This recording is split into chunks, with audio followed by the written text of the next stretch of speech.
আব্বা এবং আম্মার জন্য 100% জমিন। আলহামদুলিল্লাহ, আল্লাহ ওনার আব্বাকে কবুল করুক। ওনার আব্বা অনেক কি করছে। এখন মাঠের অন্যান্য সদস্য ভাইরা, আপনারা একটু কমিটির যারা সদস্য আছেন বললে ভালো হয়। মনে রাখবেন, যারা আজকে এই জমিন দান করতেছেন, ময়দানে মাহশরে যে জমিন আপনাদেরকে দেওয়া হবে, সেই জমিনের মাটি হবে স্বর্ণের এবং তার যে পলক হবে হীরা জহরত মুক্তার হবে। হাদিস শরীফের মধ্যে আছে, এগুলো উলামায়ে কেরাম জানে। এরপরে আরো কেউ আছেন ভাই 1% 2% জমি দেওয়ার?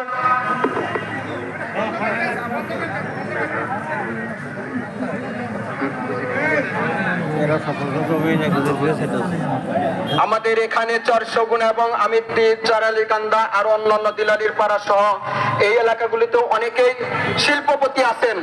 দয়া করে উনাদের জমিন দেওয়া যদি না হয়, আপনারা এমন কেউ আছেন ভাই যারা শিল্পপতি 5 লক্ষ টাকা দিবেন, এমন কেউ আছেন? না হলে তো আপনাদের শগুনার ইজ্জত থাকে না।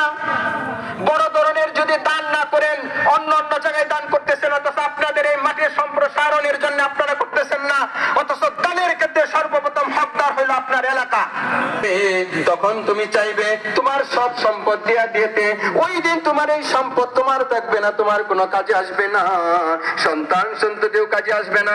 তখন বলবা মসজিদ ইমাম সাহেবকে ডাক দেও, আমার জায়গা জমিন আমি উনারে লিখা দিতাছি মসজিদের নামে, তারপরে আমার আযাব গজব যাতে না হয়। ওই দিন আসার আগে দান করেন। সূরা বাকারার 254 নম্বর হাদিসের মধ্যে আল্লাহ তাআলা বলে দিয়েছেন। এই কারণে আসেন কেউ 1 লক্ষ টাকা দান করবেন। সময় নাই, বৃষ্টি হয়ে যাইব। নির্দিষ্ট টাইমেই চেষ্টা করতেছিলাম নামাজ